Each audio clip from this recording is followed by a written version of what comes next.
हाँ बेटा देखो, मेरी मूल जातों का मुंह के अंदर फाले भी थी। मेरी बात सुन, हमें कल साले राजेश को कितना मारा, साले पूरे बदन में थकावट सी आ गई है। एक काम कर, थोड़ा हाथ पैर दबा दे, उसके बाद आगे सोचा जाएगा। है बे, है बे, है बे, क्या बोलेंगे? साले मारूंगा, पागल साले, क्या कर रहा हूं मैं? अरे चल हाथ पैर दबा, हाथ पैर दबा चल।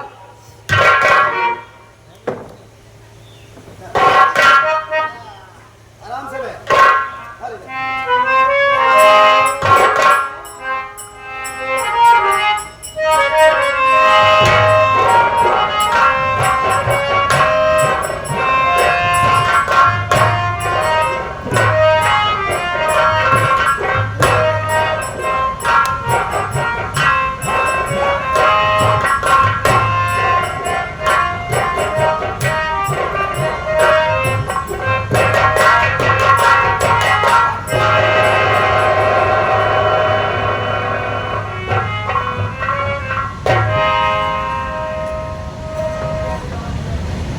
और कहां से आई, क्या नाम है तेरा और क्या काम है खाने में? खाइयो।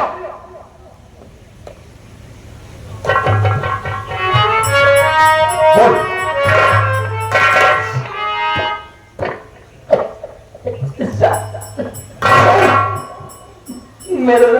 मेरा नाम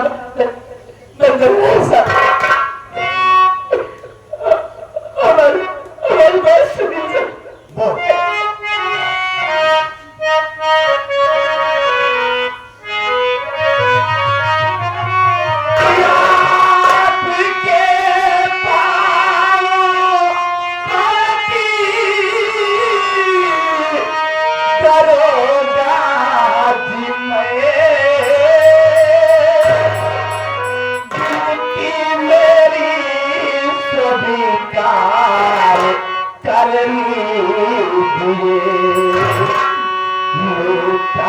इज्जत मेरी बच्चे की जान ली, साहब उसको गिरफ्तार करनी चाहिए।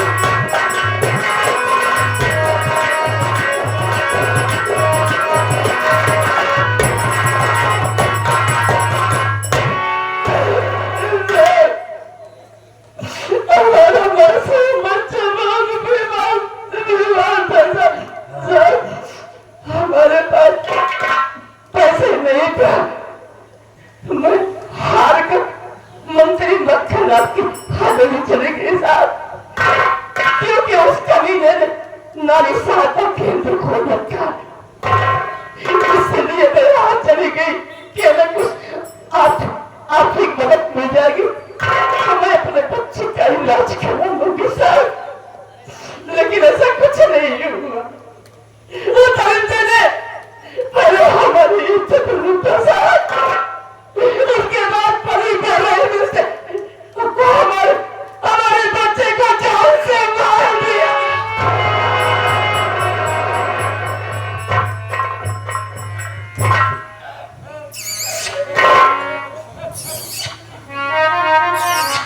खड़ी हो जा, बहुत बुरा हुआ रे तेरे साथ, बहुत बुरा हुआ। मंत्री मक्खनलाल ने तेरी इज्जत को लूटा और तेरे मासूम बच्चे को बड़ी बेरहमी से मार डाला।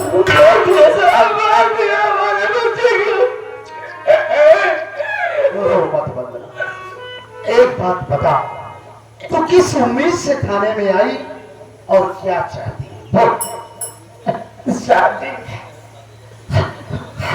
हम गरीबों के लिए ये थाना थाना नहीं साहब, हम इससे न्याय का मंदिर मानते हैं साहब, और इस न्याय के मंदिर में जो रहते हैं उन्हें न्याय का देवता मानते हैं साहब। इस उम्मीद से इस न्याय के मंदिर में इस न्याय के देवता से न्याय की भीख के मांगने आई हूँ साहब। चाहिए साहब,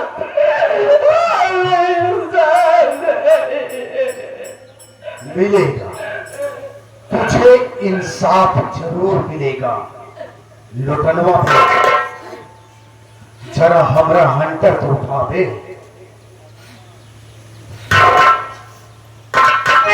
तो तू न्याय चाहती है यार?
गरीब औरत मंत्री के खिलाफ रिपोर्ट दर्ज करवाई।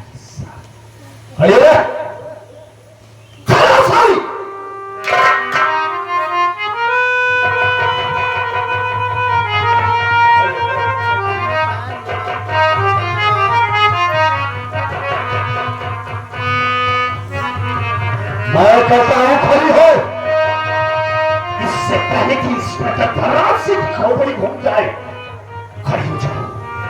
खड़ी हो।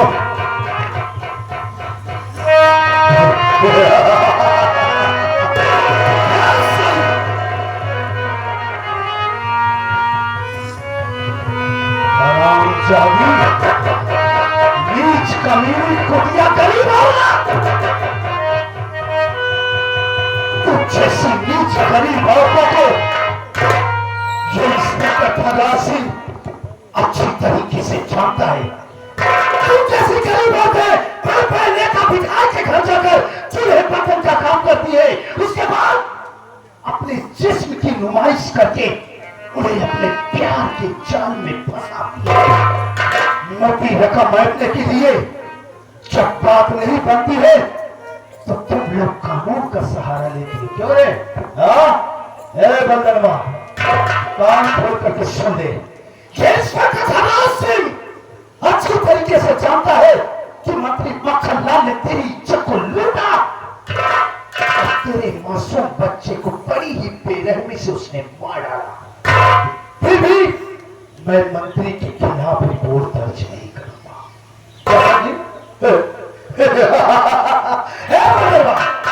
एक बात और कान खोल के सुन, इंस्पेक्टर धर्राज सिंह सब कुछ जानता है। तेरे यहां आने से पहले मंत्री जी ने मेरे पास फोन लगाए थे, उनसे मेरी बात हुई। उन्होंने कहा कि मेरे दुश्मन रंजितों की और मेरे पास मदद के लिए आई, लेकिन मैंने उस हरामखोर की कोई मदद नहीं किया। उसके बदले में मैंने उसकी इज्जत को लूट लिया, उसके मासूम बच्चे को मार डाला। बहुत सारी जा रही है तेरे पास थाने में मेरे खिलाफ रिपोर्ट दर्ज करवाने के लिए, लेकिन मेरे खिलाफ रिपोर्ट दर्ज नहीं करेगा तू। इसके बदले में मैं तुझे पूरे 4 लाख रुपए दूंगा। कितना? 4 लाख रुपए। अब भलाई तेरी सी में कि जिस तरीके से तू यहां आई उसी तरीके से यहां से वापस चली जा। वरना मां कसम कहीं इंस्पेक्टर धनराशि की खोपड़ी घूम गई, समझ ले तुझे वो मार मारूंगा कि कोई तेरी शक्ल नहीं पहचानेगा। चल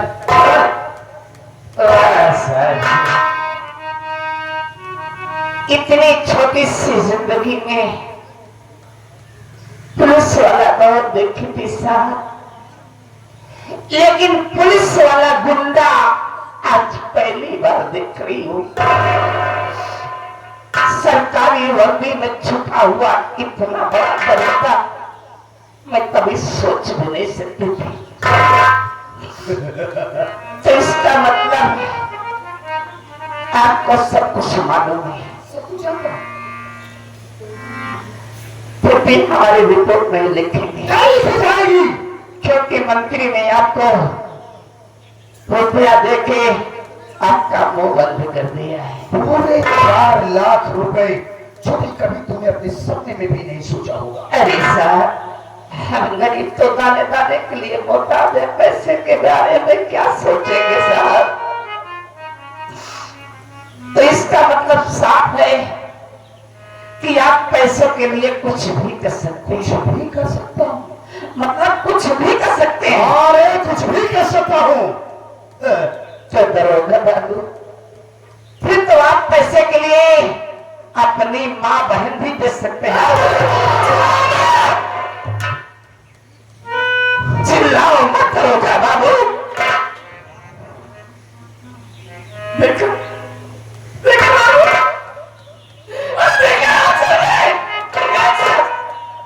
केवल एक शब्द हमारे मुख से इनकी माँ बहन के खिलाफ निकल गया तो इनके कलेजे में आग लग गई। क्यों साहब, क्यों?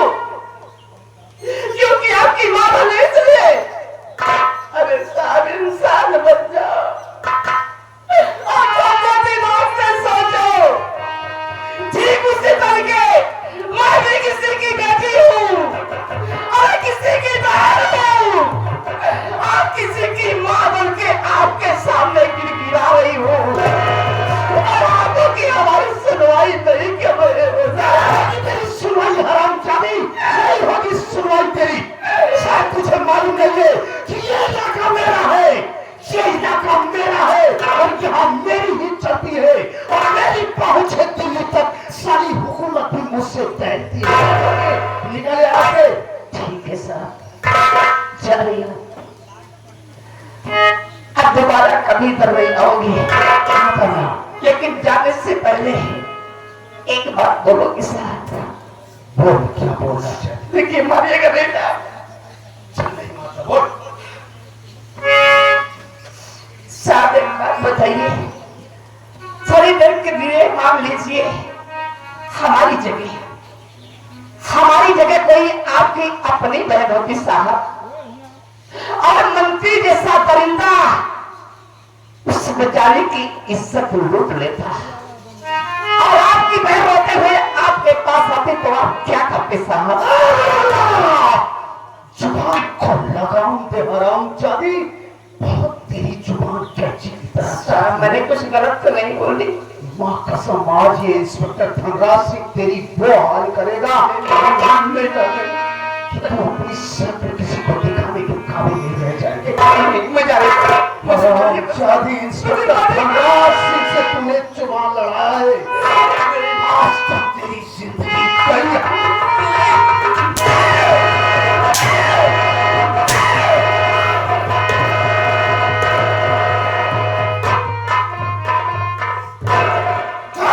किसी तालाब में डूबकर अपनी जान दे दे। मंत्री के खिलाफ रिपोर्ट दर्ज करवाइए। टाइम नहीं है, हाथ पर दरवाजा। इस सारी की वजह से थोड़ा मूड डिस्टर्ब है।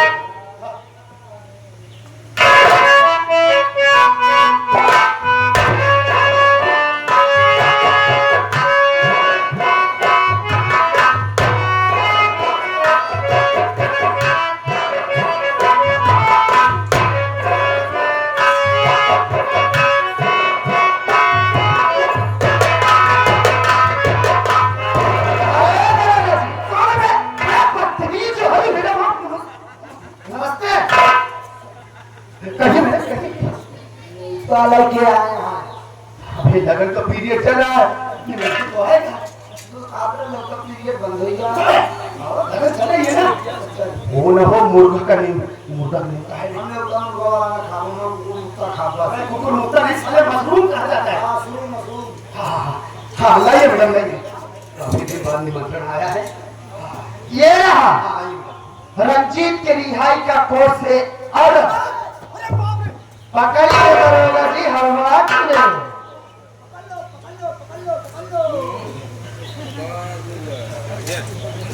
और ये राजेश के रिहाई का कोर्ट से ऑर्डर।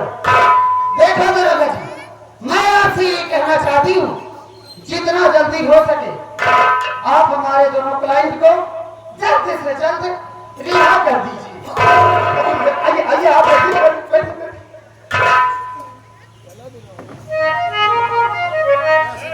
लोटन भी अब क्या होगा बे, अब दोनों ने पहला बहू का होगा। एक काम करिए, कागजात ले जा, उन दोनों की बात दोनों छोकरी है।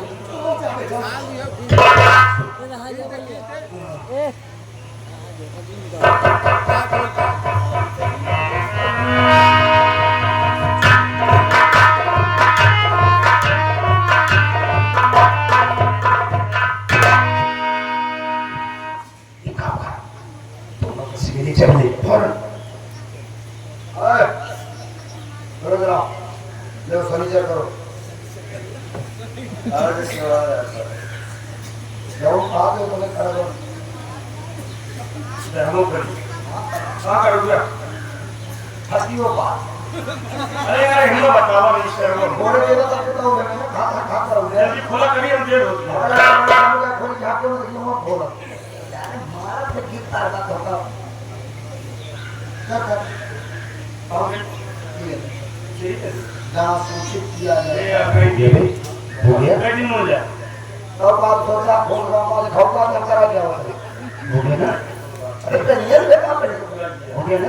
अरे जाता हो गया कहता हूँ बात खाता लेकिन क्या मुंह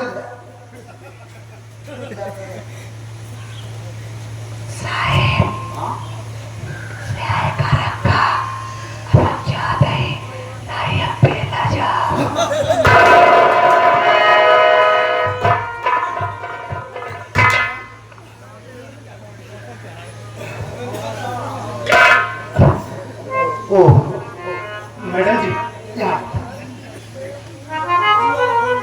बोलिए दरोगा देखिए मैडम जी, कोर्ट के ऑर्डर के अनुसार आपके दोनों क्लाइंट जेल से बाहर चल रिहा हो गए। इस वक्त मैं ड्यूटी पर हूँ मैडम, गश्त में जाना चाहता हूँ और मेरी तबीयत भी ठीक नहीं चल रही है मैडम। ठीक है दरोगा जी, आप जाइए अपनी ड्यूटी निभाइए और अपना एक अच्छे डॉक्टर से इलाज करवा लेना, वरना एक न एक दिन तुम मर जाओगे। मैडम आप बिल्कुल ठीक कह रहे हैं।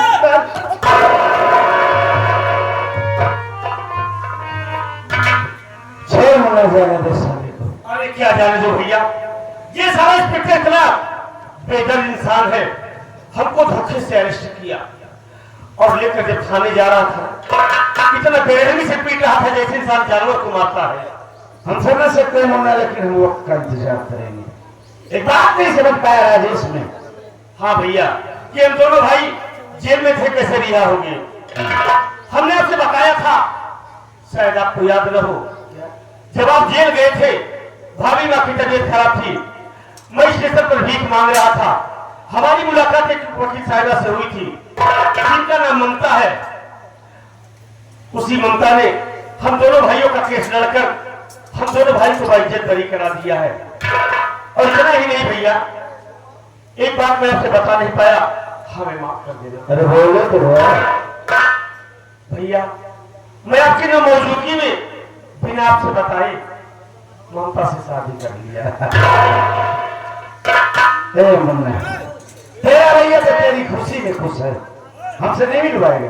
क्यों नहीं मिलाऊंगा? बोला ममता जी, मेरे भैया तुमसे मिलना चाहते हैं, मेरे भैया से मिलो। कहिए बड़े भैया, आप मुझसे क्या कहना चाहते हैं? देखो वकील साहब, आपने जो एहसान दोनों भाइयों को ऊपर किया है, काश बदले में अपनी जान भी दे दो तो आपके एहसानों से उड़े नहीं हो पाएंगे। आप ये कैसी बात कर रही हैं भैया? सच कह रहा हूँ। इसमें एहसान की बात क्या है? अरे ये तो मेरा परिवार है, मेरा तो फर्ज बनता है। अगर भैया आपको ये सब एहसान ही लग रहा है तो आप मेरा एहसान चुकाना ही चाहते हैं तो मुझको इतना आशीर्वाद दीजिए कि मेरा पति जहाँ भी रहे सदा सलामत रहे भैया। सदा इस जोड़ी को तक कायमत तक खुशहाल और आबाद रखे। ए मुन्ना, राजेश, चल मेरे घर चलते हैं, घर का माहौल देखते हैं, तेरी भाभी बच्चे सब कैसे हैं। भैया अगर आपकी इजाजत हो तो ममता को भी साथ ले चलो। आ जा। चलो ममता जी,